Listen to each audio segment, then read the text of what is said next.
Assalamu alaikum students, hope you are fine and enjoying good health. Today we are going to discuss FLT3. So let us see. The first MCQ says how many moles of magnesium phosphate will contain 0.5 moles of oxygen. How many moles of magnesium phosphate will contain 0.5 moles of oxygen atom? Moles of magnesium phosphate का formula है Mg3PO4 twice, और इसके अंदर moles of oxygen कितने हैं? Moles of oxygen देखें, magnesium phosphate के 1 मोल के अंदर ऑक्सीजन के 4 2s are 8 मोल हैं, तो 1 mole magnesium phosphate contains 8 mole of oxygen. अब क्वेश्चन ये है कि 5.5 मोल ऑफ ऑक्सीजन एटम्स जो हैं वो कितने मोल मैग्नीशियम फॉस्फेट में होंगे? तो 0.5 मोल ऑक्सीजन जो है it will be present in x मोल, और x को आप क्रॉस मल्टीप्लिकेशन से फाइंड कर सकते हैं। x is equal to 0.5 into 1 divided by 8। अब मुझे इसको सॉल्व करना है, तो अगर मैं नीचे 10 लगा दूं तो 5/80 हो जाएगा। अगर मैं ऊपर एक और 0 लगा दूं तो नीचे भी मैं 0 लगा सकता हूं, तो ये मेरे पास बन गया 50/800। 800 को मैं 8 इंटू 10⁻² लिख सकता हूं। अब 50 को 8 से डिवाइड करें तो 8 6 और 48 6 और रिमेनिंग इज 2 0 लगाएं, 8 2s are 16 और 4 रिमेनिंग और 8 5s are 40, तो ये 6.25 हो जाएगा। 10 की पावर 2 है, ऊपर जाएंगे ये 10 की पावर -2 हो जाएगा, तो आपका आंसर ये होगा 6.25 इंटू 10⁻², और ये आपको ऑप्शन गिवन है सी में। Second, all are locating agents except rubeanic acid. Rubeanic acid locating agent के तौर पर यूज होता है निकल, कोबाल्ट और कॉपर के लिए। निनहाइड्रिन भी एक लोकेटिंग एजेंट है, ये यूज होता है अमाइनो एसिड्स के लिए, प्रोटीन्स के लिए। कार्बन डाइसल्फाइड कोई लोकेटिंग एजेंट नहीं है। हाइड्रोजन सल्फाइड भी एक लोकेटिंग एजेंट है जो सिल्वर, लेड और कैडमियम के लिए इस्तेमाल होता है। तो हमारे पास जो करेक्ट ऑप्शन है वो है कार्बन डाइसल्फाइड, कि ये लोकेटिंग एजेंट नहीं है, so C option. Third, the limiting line of Balmer series lies in. Balmer series खुद जो है ये विजिबल रीजन में होती है बामर सीरीज, लेकिन जो लिमिटिंग लाइन है, इसकी लिमिटिंग लाइन क्या होती है कि when an electron falls from infinity to a particular level, तो लिमिटिंग लाइन डेवलप होती है। तो बामर सीरीज उस वक्त बनती है जब इलेक्ट्रॉन जंप करते हैं from infinity to second shell. तो अगर इन्फिनिटी से इलेक्ट्रॉन जंप कर रहा होगा सेकंड शेल में, तो उसकी जो एनर्जी है वो बहुत हाई होगी, सो वो विजिबल से नीचे वाले रीजन में लाई कर रही होगी जो कि यूवी रीजन है। So alpha option. Number 4, for which ion the enthalpy change of hydration likely to be the most exothermic। Most exothermic का मतलब हाईएस्ट है। तो हाइड्रेशन एनर्जी जो होती है, आपको पता होना चाहिए कि हाइड्रेशन एनर्जी डायरेक्टली प्रोपोर्शनल होती है चार्ज के और इन्वर्सली प्रोपोर्शनल होती है साइज के। तो जिस आयन का चार्ज ज़्यादा हो उसकी हाइड्रेशन एनर्जी ज़्यादा होती है, चार्ज कम हो हाइड्रेशन एनर्जी कम होती है, और हाइड्रेशन एनर्जी इन्वर्सली रिलेटेड है साइज के साथ। तो साइज स्मॉल हो तो हाइड्रेशन एनर्जी लार्ज होती है।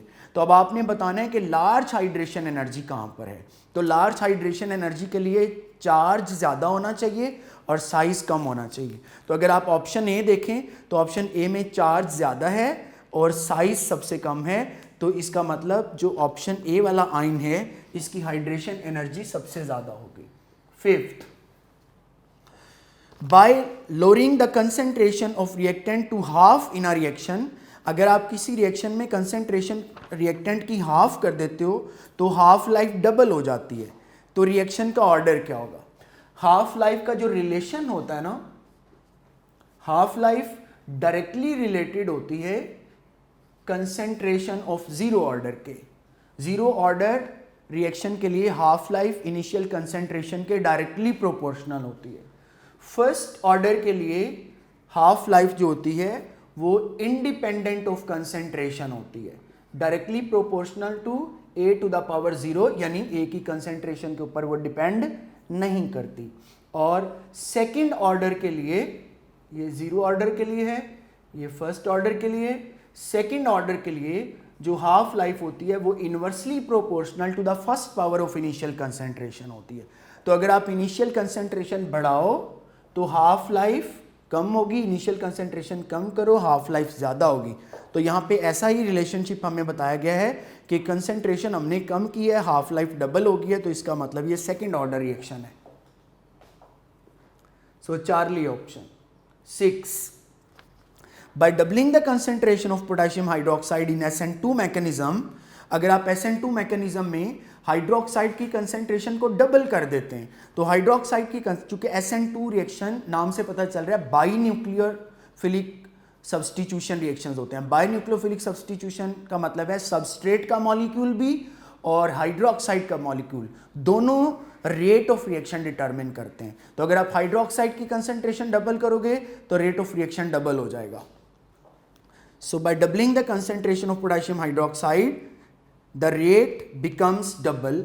So option, correct option is beta. 7. Which of the following alkane would have the highest boiling point? Alkanes के बारे में याद रखें हमेशा के लिए कि जो स्ट्रेट चेन एल्केन्स होते हैं उनके बॉइलिंग पॉइंट हायर होते हैं। स्ट्रेट चेन जो एल्केन्स होते हैं उनके बॉइलिंग पॉइंट हायर होने की वजह यह है सिमेट्रिकल चेन्स होती हैं, एक दूसरे में वेल पैक हो जाती हैं, जिसकी वजह से बॉइलिंग पॉइंट हाई होता है। अगर चेन में ब्रांचिंग आ जाए तो ब्रांचिंग की वजह से जो चेन्स होती हैं वो एक दूसरे में वेल पैक नहीं हो सकती, और जब वेल पैक नहीं होंगी तो फिर मेल्टिंग और बॉइलिंग पॉइंट कम होंगे। या दूसरे लफ्ज़ में आप ये भी याद रख सकते हो कि जो स्ट्रेट चेन होती है उसका सरफेस एरिया ज़्यादा होता है, तो जितना एरिया ज़्यादा हो उतनी इंटरमोलिकुलर फोर्सेस स्ट्रांग होती हैं, और ब्रांचिंग की वजह से सरफेस एरिया कम होता जाता है। तो जैसे एन पेंटेन का सरफेस एरिया बहुत ज़्यादा है, लेकिन नियो पेंटेन का जो मॉलिक्यूल है वो सफेरिकल सा हो जाता है, तो सफेरिकल हो जाएगा तो सरफेस एरिया कम हो जाएगा, तो सरफेस एरिया कम हो जाए तो इंटरमोलिकुलर फोर्सेस वीक हो जाती हैं, इसलिए मेल्टिंग और बॉइलिंग पॉइंट डिक्रीज हो जाते हैं। तो ऑप्शन ए में आपके पास स्ट्रेट चेन है, सो मेल्टिंग और बॉइलिंग पॉइंट ए वाले ऑप्शन का हाईएस्ट होगा।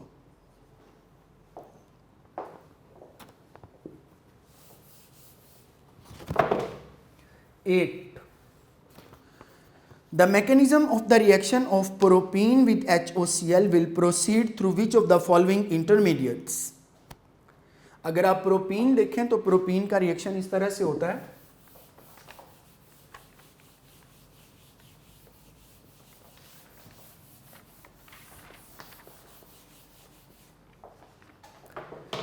ये मेरे पास प्रोपीन है CH3CH डबल बॉन्ड CH2। अगर आप इसका रिएक्शन करेंगे HOCl के साथ तो HOCl में OH के ऊपर नेगेटिव और Cl के ऊपर पॉजिटिव है। ये पाई इलेक्ट्रॉन्स जो हैं वो Cl के ऊपर अटैक करेंगे, और जब Cl के ऊपर अटैक करेंगे तो this Cl will become attached either here और here. CH3 CH Cl CH2 एक पॉसिबिलिटी ये है, दूसरी पॉसिबिलिटी ये है CH3 CH CH2।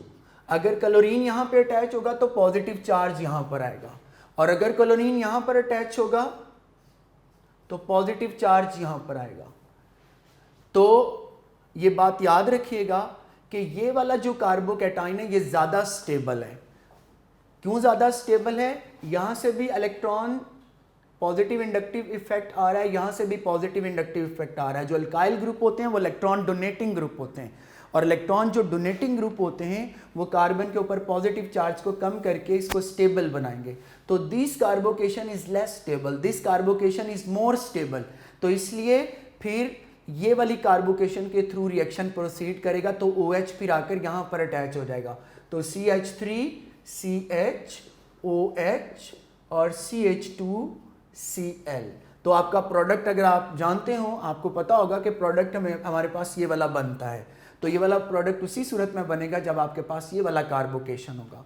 तो ये वाला कार्बोकेशन जो है ये ज़्यादा स्टेबल है कंपेयर टू दिस कार्बोकेशन, इसलिए रिएक्शन इस कार्बोकेशन के थ्रू प्रोसीड करता है और ये कार्बोकेशन आपको गिवन है बीटा ऑप्शन में। 9,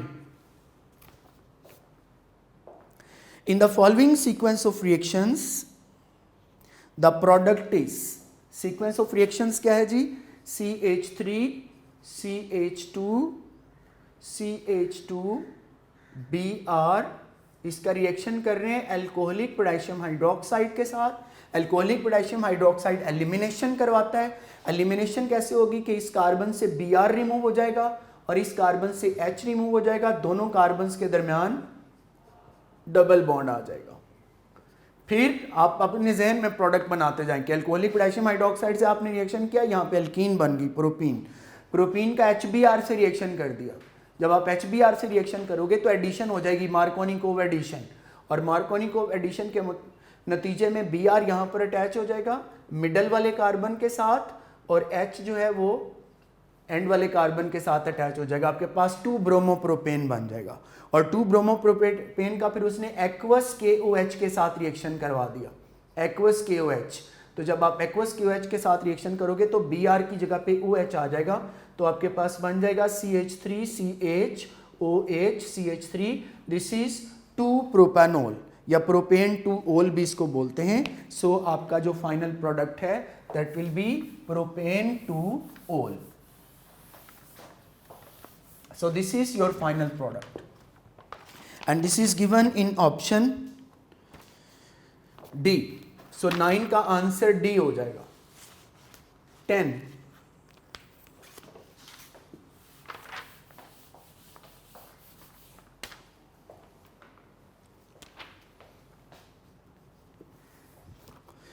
methyl chloride on treatment with potassium cyanide followed by hydrolysis. Methyl chloride on treatment with potassium cyanide, potassium cyanide से रिएक्शन करेंगे, Cl की जगह पे Cn आ जाएगा, CH3Cn, और Cn की हाइड्रोलिसिस करेंगे मिथाइल साइनाइड की। जब आप हाइड्रोलिसिस करते हो तो मैंने एक फॉर्मूला बताया था आपको कि Cn group is changed into COOH, CH3COOH, तो आपके पास प्रोडक्ट एसिटिक एसिड बन जाएगा जो कि ऑप्शन बी में गिवन है। So your answer is beta. 11, which of the following is isoelectronic with ammonia. तो आइसोइलेक्ट्रॉनिक स्पीशीज वो होती हैं which contain same number of electrons. तो आप एमोनिया में पहले नंबर ऑफ इलेक्ट्रॉन्स कैलकुलेट कर लें और फिर आप इन स्पीशीज में देखें कि किसके जो नंबर ऑफ इलेक्ट्रॉन्स हैं वो अमोनिया के इक्वल है। अमोनिया में नाइट्रोजन का एटॉमिक नंबर 7 होता है, सो 7 इलेक्ट्रॉन। हाइड्रोजन का एटॉमिक नंबर 1 होता है और अमोनिया में 3 हाइड्रोजन है तो 3 इलेक्ट्रॉन, 7 + 3 10 हो जाएंगे टोटल इलेक्ट्रॉन अमोनिया के अंदर। अब हम देखेंगे कि किस स्पीशीज के अंदर 10 इलेक्ट्रॉन है। CH3 डॉट, कार्बन के पास कार्बन का एटॉमिक नंबर 6 है तो 6 इलेक्ट्रॉन होते हैं, 3 हाइड्रोजन के पास होंगे, टोटल 9 हो जाएंगे। CH3 पॉजिटिव, कार्बन का एटॉमिक नंबर 6 है, 6 इलेक्ट्रॉन, 3 हाइड्रोजन के 9 प्लस चार्ज का मतलब है एक लूज भी किया हुआ है तो टोटल 8 हो गए। CH3 नेगेटिव, कार्बन का एटॉमिक नंबर 6 इलेक्ट्रॉन, 3 हाइड्रोजन के 9, 1 इलेक्ट्रॉन गेन किया हुआ है, 10 हो गए, तो ये अमोनिया के इक्वल हो गए। और CH2 कार्बन के 6 इलेक्ट्रॉन, 2 हाइड्रोजन के 6 + 2 8। ये याद रखिएगा, कार्बन के ऊपर अगर ये 1 इलेक्ट्रॉन शो हो रहा है या 2 इलेक्ट्रॉन शो हो रहे हैं तो ये कार्बन के अपने इलेक्ट्रॉन है। अगर इसने गेन या लूज किए होते तो उसके ऊपर पॉजिटिव या नेगेटिव चार्ज होता। सो इसलिए इन इलेक्ट्रॉन को आप जब कार्बन के 6 इलेक्ट्रॉन काउंट करते हो तो ये उसमें ऑलरेडी काउंट हो चुके होते हैं, सो इनको अलग से काउंट नहीं करना। सो your option is CH3 negative, which is given in option C. 12. Which compound is a product of the hydrolysis of CH3COOC3H7 propyl acetate by boiling in aqueous sodium hydroxide? जब आप aqueous sodium hydroxide के अंदर boil करेंगे CH3COOC3H7 को CH3COO इसे पढ़ेंगे propyl acetate. अब एक बात याद रखिएगा, जब आपके पास कोई एस्टर लिखा होता है प्रोपाइल एसीटेट, फॉर एग्जांपल इस तरह से लिखा हुआ है, इथाइल एसीटेट को ऐसे लिखेंगे CH3COOC2H5। तो याद रखिए जब आप एस्टर की हाइड्रोलिसिस करते हैं तो एस्टर की हाइड्रोलिसिस में ये जो एंड वाला पार्ट होता है this is changed into alcohol, तो C3H7OH ये प्रोपाइल अल्कोहल बन जाएगा। ये अगर इथाइल एसीटेट में देखें तो ये वाला जो पार्ट है this will be changed into alcohol C2H5OH, और जो फर्स्ट पार्ट होता है वो कार्बोक्सिलिक एसिड में चेंज होता है CH3COOH। अच्छा, अगर आपको फॉर्मूला लिखा हुआ है तो आपने ये वाला जो तरीकाकार है, मेथड है, ये जहन में रखना है कि जो एंड पे पार्ट दिया हुआ है C3H7 वो अल्कोहल में चेंज होगा, जो फर्स्ट पार्ट है वो कार्बोक्सिलिक एसिड में चेंज होगा। और अगर बिलफर्ज ऐसा नहीं है, कंपाउंड का फॉर्मूला नहीं लिखा हुआ, आपको कंपाउंड का नाम लिखकर बताया गया, फॉर एग्जांपल अगर इस तरह से लिखा हुआ है प्रोपाइल एसीटेट की हाइड्रोलिसिस आप करते हैं या आप इथाइल एसीटेट की हाइड्रोलिसिस करते हैं तो अल्कोहल कौन सा बनेगा। तो अगर नाम लिखा हो तो नाम में आपने फर्स्ट वाले पार्ट से अल्कोहल बनाना है और सेकंड वाले पार्ट से एसिड बनाना है। तो नाम लिखे हुए में फर्स्ट वाला पार्ट अल्कोहल में चेंज होगा, सो प्रोपाइल अल्कोहल बनेगा। मैंने फार्मूले में यहां से बताया this will be changed into propyl alcohol. और अगर नाम लिखा हुआ है फार्मूले में एंड वाला पार्ट और नाम में पहला पार्ट अल्कोहल में चेंज होता है, फार्मूले में एंड वाला पार्ट, और अगर नाम लिखा हुआ है तो नाम के हिसाब से आप कहेंगे कि इथाइल अल्कोहल बनेगा और एसिटिक एसिड बनेगा। यहाँ पे भी प्रोपाइल अल्कोहल और एसिटिक एसिड, तो ये फार्मूला आप जहन में रखिएगा। तो यहाँ पर आपके पास जो अल्कोहल बनेगा that will be propyl alcohol C3H7OH, ये चेंज होगा अल्कोहल में, and this is given in option C. 13 hydrogen ion concentration when the solution has pH equal to 0। Hydrogen ion concentration pH से कैलकुलेट करनी हो अगर आपने तो उसके लिए फॉर्मूला याद रखें कि 10 to the power minus pH, this is equal to hydrogen ion concentration. Hydrogen ion concentration calculate करने के लिए फॉर्मूला होता है 10 to the power minus pH।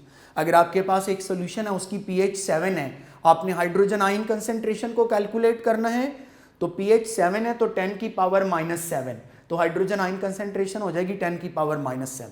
अभी आपको सोल्यूशन में बताया गया है कि जो pH है वो 1 है, तो 10 की power pH of the solution is 0, sorry the hydrogen ion concentration when the solution has pH equal to 0, तो pH इक्वल 0 का मतलब है 10 की पावर माइनस 0, माइनस या प्लस का साइन 0 के साथ उसकी कोई वैल्यू नहीं होती, मतलब 10 की पावर 0, और 10 की पावर 0 का मतलब है 1, तो हाइड्रोजन आयन कंसेंट्रेशन 1 होगी, और ये आपके पास ऑप्शन है बीटा।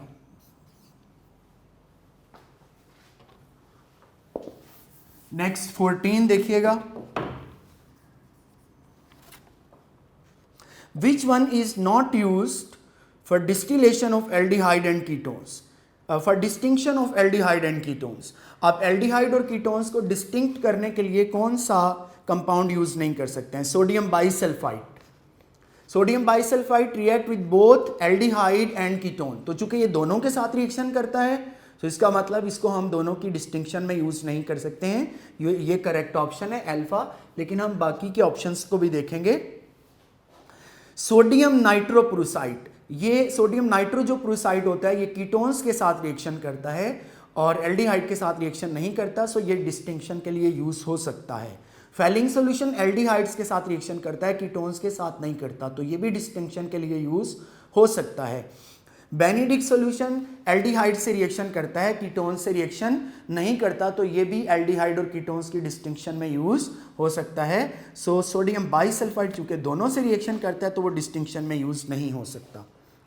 15 MCQs है कि the highest boiling point elevation is for the solution of 0.1 molar.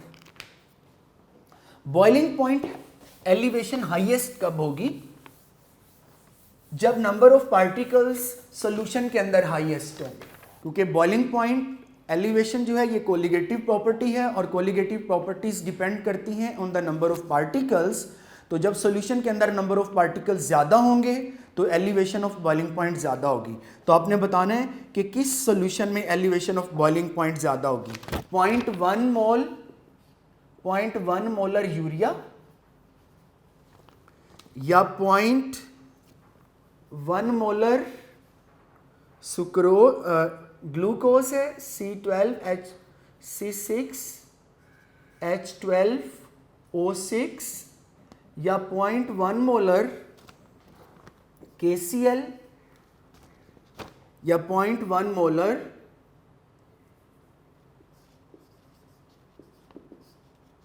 MgCl। अब यहां पर याद रखें कि यूरिया का एक मॉलिक्यूल वाटर के अंदर जब वाटर के अंदर जाएगा तो वो एक मॉलिक्यूल ही रहेगा, वो 2 नहीं होंगे या 3 नहीं होंगे। तो 0.1 मोल, अगर 1 मोल हो तो एवोगैड्रोस नंबर ऑफ पार्टिकल्स बनते हैं, 0.1 मोल हो तो 6.02 इंटू 10⁻22 पार्टिकल बनेंगे।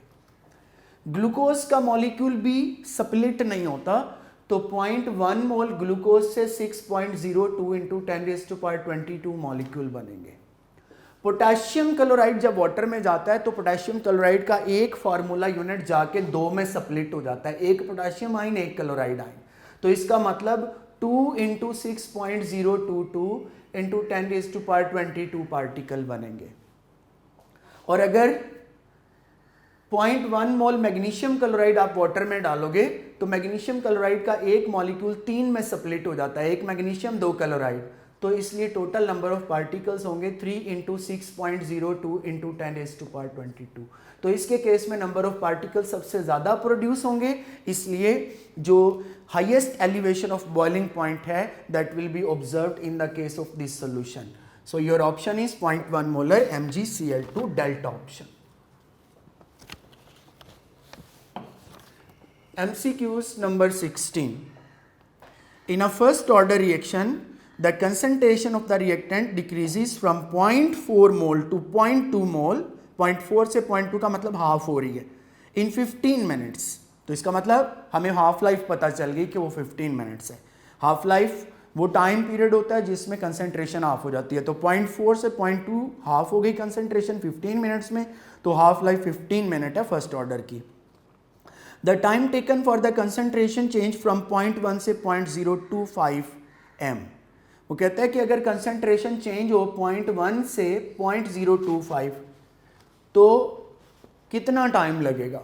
देखें 0.1 से 0.05 पर 0.1 से 0.05 यानी हाफ करने पर एक हाफ लाइफ सर्व हो गई, और 0.05 से जब आप 0.025 पे जाएंगे 0.05 हाफ होगा तो 0.025, तो एक हाफ लाइफ और यूज़ हो जाएगी, तो 2 हाफ लाइफ यूज़ होगी, और एक हाफ लाइफ 15 मिनट के इक्वल है, दूसरी हाफ लाइफ भी 15 मिनट के इक्वल है। तो टोटल 30 मिनट्स रिक्वायर्ड होंगे for the concentration to change from 0.1 to 0.025। So your correct option will be 30 minutes which is given in beta option. 17. Moving down in group of the binding energies of metals. Down the group जब move करते हो आप metals में, तो metals में down the group move करें तो metal का एटॉमिक साइज इंक्रीज होता है, और जब एटम्स का साइज बड़ा हो तो उनमें जो इंटरैक्शंस होते हैं वो वीक हो जाते हैं, सो बाइंडिंग एनर्जीज वीक हो जाती हैं। सो बाइंडिंग एनर्जीज जो होती हैं वो डाउन द ग्रुप डिक्रीज होती हैं इन the case of metals, beta option. 18. Methyl carbocation has a geometry. Methyl carbocation की ज्योमेट्री क्या? मिथाइल कार्बोकेशन क्या है जी? CH3 positive. इसकी ज्योमेट्री आपने बतानी है, आप हाइब्रिडाइजेशन से बता सकते हैं। कार्बन का एटॉमिक नंबर होता है 6, इसके फर्स्ट शेल के अंदर 2 इलेक्ट्रॉन होते हैं, सेकंड में 4 होते हैं। तो कार्बन ने क्या किया, 1 इलेक्ट्रॉन लूज कर दिया वैलेंस में से, तो अब वैलेंस शेल के अंदर 3 इलेक्ट्रॉन्स हैं, तो 3 में ये जो 3 इलेक्ट्रॉन है ये इसने 3 हाइड्रोजन एटम के साथ बॉन्ड बनाने में यूज कर लिया, तो अब इसके पास कोई भी इलेक्ट्रॉन नहीं बचा। अब आप देखें कि कार्बन 3 सिग्मा बॉन्ड बना रहा है, 1 2 3, और इसके पास कोई इलेक्ट्रॉन नहीं है। तो अगर सेंट्रल एटम के गिर्द 3 बॉन्ड पेयर्स हों और कोई इलेक्ट्रॉन ना हो, तो according to valence shell electron pair repulsion theory जो ज्योमेट्री है वो ट्राईएंगुलर होगी। सेंट्रल एटम के गिर्द 3 सिंगल बॉन्ड्स हैं और कोई लोन पेयर नहीं है। और अगर आप देखना चाहें with respect to valence bond theory, तो number of sigma bonds plus lone pair आप कैलकुलेट करते हो, तो यहाँ पे 3 सिग्मा बॉन्ड हैं, कोई लोन पेयर नहीं है। और 3 सिग्मा बॉन्ड का मतलब होता है कि sp2 हाइब्रिडाइजेशन। याद रखें, number of sigma bond plus lone pair,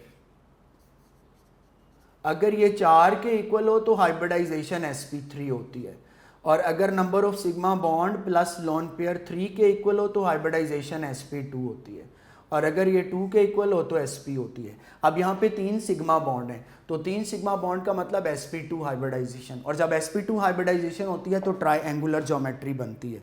so Charlie option. Next we are going to discuss MCQs number 19। It is non benzenoid. कौन सा कंपाउंड नॉन बेंजेनाइड है? नॉन बेंजेनाइड वो एरोमेटिक कंपाउंड्स होते हैं जिनमें बेंजीन रिंग नहीं होता। तो बेंजीन तो नॉन बेंजेनाइड नहीं हो सकती। एंथ्रासीन में 3 बेंजीन रिंग होते हैं, ये भी नॉन बेंजेनाइड नहीं हो सकती। एनिलीन में बेंजीन रिंग मौजूद होता है, ये भी नॉन बेंजेनाइड नहीं है। पायरिडीन में बेंजीन रिंग नहीं होता, बल्कि बेंजीन रिंग के अंदर ही एन है, हेट्रोसाइक्लिक ये कंपाउंड है, तो ये नॉन बेंजेनाइड है। एरोमेटिक कंपाउंड है बट नॉन बेंजेनाइड है। Delta option. 20 इथाइल अल्कोहल का HX के साथ रिएक्शन किया है और इथाइल हैलाइड बनाया है, और आपसे पूछा है कि रिएक्टिविटी का ऑर्डर क्या है। तो रिएक्टिविटी का ऑर्डर याद रखें, अल्काइल हैलाइड में आयोडाइड की रिएक्टिविटी ज़्यादा होती है, than bromide, than chloride, than fluoride. Alkyl halides में याद रखें रिएक्टिविटी ऑर्डर अल्काइल हैलाइड का RI greater than R, BR greater than RCl greater than RF। उसकी वजह यह है कि RI जो अल्काइल आयोडाइड का बॉन्ड होता है वो वीक होता है, जल्दी टूट जाता है, इसलिए ये जल्दी रिएक्ट करता है, सो इसकी रिएक्टिविटी ज़्यादा होती है। और कार्बन फ्लोरीन का बॉन्ड बहुत स्ट्रांग होता है, तो स्ट्रांग बॉन्ड की वजह से इसकी ब्रेकिंग डिफिकल्ट होती है, सो इसकी रिएक्टिविटी लेस होती है। सो your option is the correct reactivity order is, तो किसकी रिएक्टिविटी ज़्यादा होगी? HI की रिएक्टिविटी ज़्यादा होगी।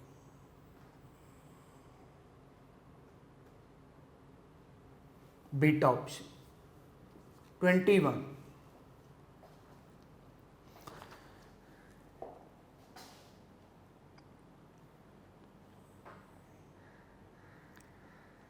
अच्छा, यहाँ पे इसमें ना रिएक्टिविटी ऑफ अल्काइल हैलाइड की बजाय रिएक्टिविटी ऑफ हैलोजन एसिड पूछी गई है, तो हैलोजन एसिड्स का भी रिएक्टिविटी ऑर्डर यही होता है, HI is greater then HBr is greater then HCl is greater then HF। तो यहाँ पर भी HF की जो बॉन्ड एनर्जी है वो बहुत हाई होती है, ब्रेक नहीं होता, तो इसलिए HI फास्ट रिएक्शन करता है। It's a very good nucleophile iodide ion. तो 21 का जो 20 का जो आंसर है वो बीटा होगा। 21 next, the acid present in lemon juices. Lemon juice के अंदर सिट्रिक एसिड होता है, जितने भी सिट्रस फ्रूट्स होते हैं उनमें सिट्रिक एसिड होता है, तो alpha option. 22 which among the following have triple bond. किस में ट्रिपल बॉन्ड होता है? नाइट्रेट के अंदर कोई ट्रिपल बॉन्ड नहीं होता, नाइट्रेट इस तरह से होता है, N double bond O negative, this is nitrate. तो नाइट्रेट में डबल बॉन्ड होता है, ट्रिपल बॉन्ड नहीं होता। HCN होता है HC ट्रिपल बॉन्ड N, तो इसके अंदर ट्रिपल बॉन्ड मौजूद है। Carbon monoxide C triple bond होता है, इसमें भी ट्रिपल बॉन्ड मौजूद है। और अल्काइल जो नाइट्राइल्स होते हैं, नाइट्राइल CN ग्रुप है और C और N के दरमियान ट्रिपल बॉन्ड होता है, तो इन तीनों कंपाउंड में ट्रिपल बॉन्ड मौजूद है, सेकेंड, थर्ड और फोर्थ में। So option is only second, third and fourth 22 का। सो चार्ली ऑप्शन।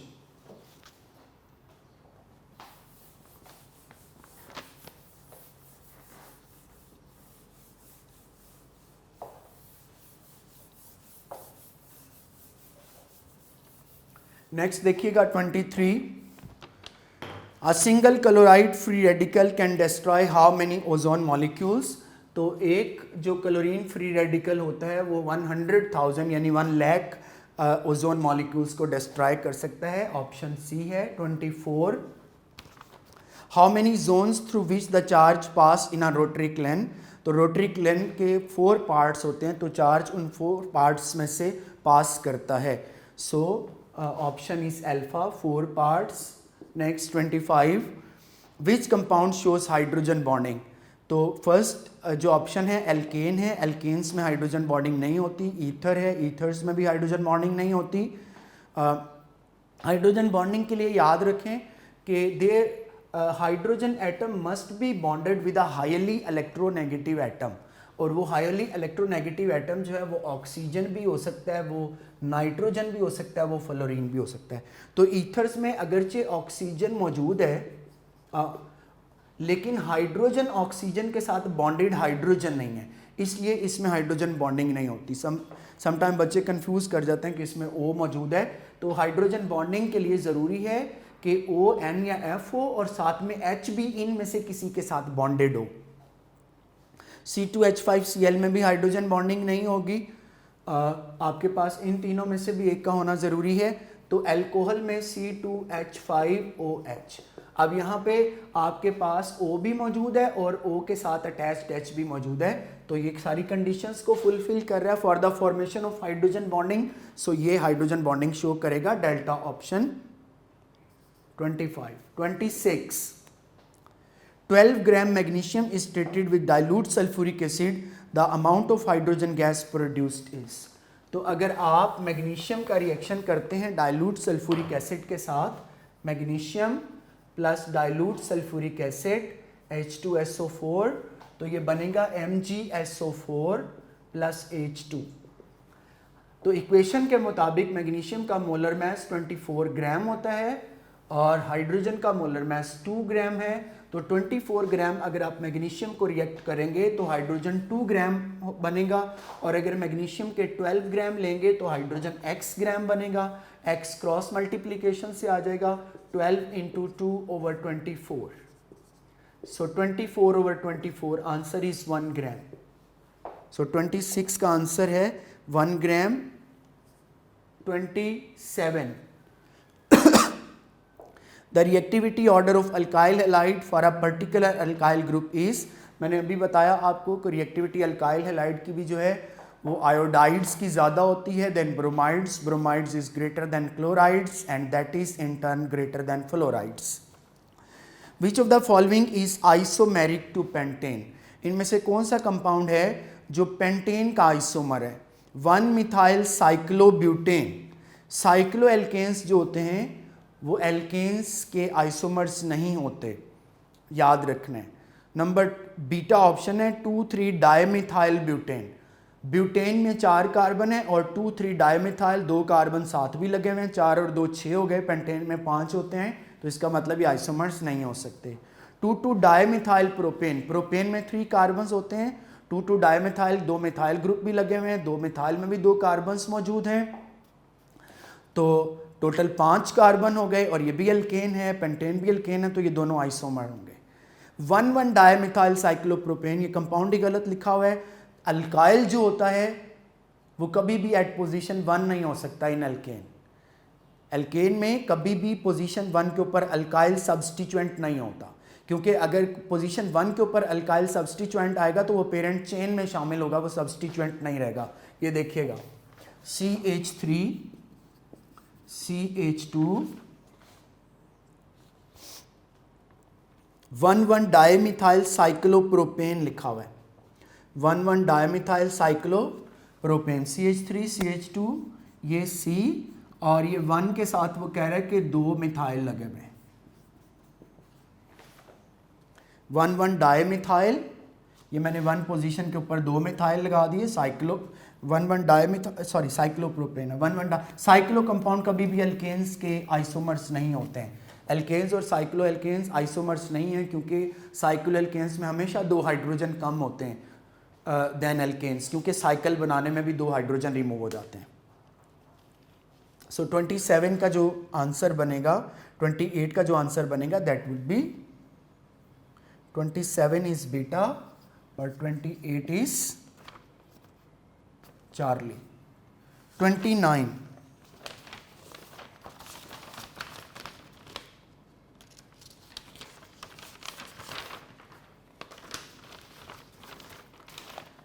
29 है the value of Joule Thomson coefficient for ideal gases is. जो आइडियल गैसेस होती हैं वो जॉल थॉम्सन इफेक्ट शो नहीं करती। आइडियल गैसेस में अट्रैक्टिव फोर्सेस नहीं होती, तो चूंकि आइडियल गैसेस में अट्रैक्टिव फोर्सेस नहीं होती, इसलिए अगर आप कंप्रेस्ड आइडियल गैस को एक्सपेंड भी करोगे तो no cooling effect will be produce. तो क्योंकि उनमें कूलिंग नहीं होती आइडियल गैसेस में, इसलिए उनका जॉल थॉम्सन कोएफिशिएंट 0 होता है। सो 29 का ऑप्शन 0 बनेगा। 30 लास्ट है 30, और 30 है जी कि for a given mass of a gas if pressure is reduce to half and temperature is increase 2 times then the volume would be. Ideal gas equation की मदद से आप सॉल्व कर सकते हैं इसको। आइडियल गैस इक्वेशन में आपने पढ़ा हुआ है कि P1 V1 over T1, P1 V1 over T1 is equal to, वो कहता है for a given mass of gas if pressure is reduce to half, P2 को आपने हाफ कर दिया, तो हाफ का मतलब है P1 से 1/2 P1 कर दिया आपने उसको, इनटू वॉल्यूम जो है and temperature is increase 2 times। पहले मैं एक दफ़ा इक्वेशन पूरी लिख देता हूं ताकि आपको याद रहे कि आपने कौन सी इक्वेशन यूज करनी है। P1 V1 over T1 is equal to P2 V2 over T2। तो P1 V1 over T1 this is equal to, वो प्रेशर कह रहे हैं कि प्रेशर को हाफ कर दिया है, तो प्रेशर को हाफ करने का मतलब है पहला जो फर्स्ट प्रेशर था दैट वाज P1, तो अब जो सेकंड प्रेशर है दैट इज 1/2 P1, तो P2 की जगह पे मैंने 1/2 P1 लिख दिया।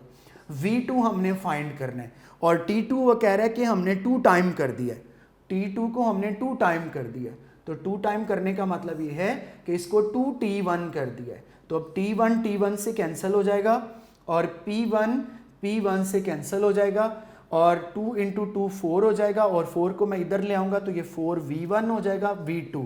तो जो सेकेंड वॉल्यूम है वो फर्स्ट वॉल्यूम का 4 टाइम्स होगा, सो 4V के इक्वल होगा delta option. So this was all about this test. So students, give your best in the exam. All the best for you people. Or stay home and be safe. Allah Hafiz.